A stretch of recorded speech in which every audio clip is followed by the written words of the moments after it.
పిడుక్కి బియ్యానికి ఒకటే మంత్రం అన్నట్లుగా ఇవాళ మనలో చాలా మంది ప్రతి చిన్న అనారోగ్యానికి ఏదో ఒక యాంటీబయాటిక్ మందును సొంతంగా కొనుగోలు చేసి వాడేస్తున్నారు. బ్యాక్టీరియల్, వైరల్, ఫంగల్ ఇన్ఫెక్షన్ ఏదైనా అన్నిటికీ ఒకటే మందు అన్నట్లుగా యాంటీబయాటిక్స్ ను మింగేస్తున్నారు. యాంటీబయాటిక్స్ మందుల్ని ఇలా ఎడాపెడా వాడడం మన ఆరోగ్యానికి ఎంత మాత్రం మంచిది కాదు అంటున్నారు డాక్టర్లు. మితిమీరిన యాంటీబయాటిక్ మందులు వాడకంతో తలెత్తే అనార్థాలు ఎలా ఉంటాయో ఇప్పుడు తెలుసుకుందాం.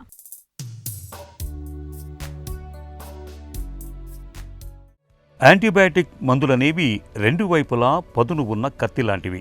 ఇష్టానుసారం వాడితే సమస్యలు తగ్గకపోగా పిల్లలకు లేనిపోని సమస్యలు వచ్చి పడుతూ ఉంటాయి.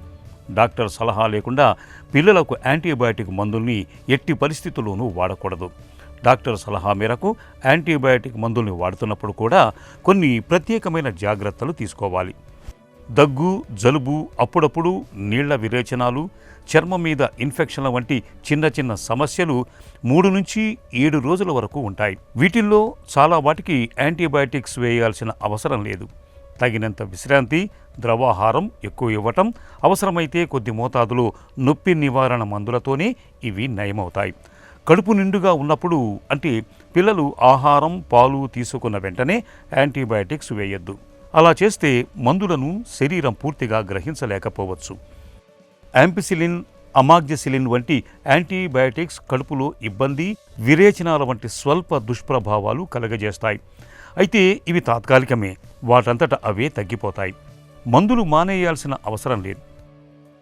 పిల్లలకు, కుటుంబంలో ఎవరికైనా ఏవైనా మందులు పడకపోయినా, దగ్గు, ఉబ్బసం వంటి సమస్యలున్నా వైద్యులకు ముందే చెప్పాలి. యాంటీబయాటిక్స్ వేస్తున్నప్పుడు పిల్లల్లో తీవ్రమైన దురద, వాపు వంటి దుష్ప్రభావాలు కనిపిస్తే నిర్లక్ష్యం చేయకుండా వెంటనే వైద్యుల దృష్టికి తీసుకువెళ్ళాలి.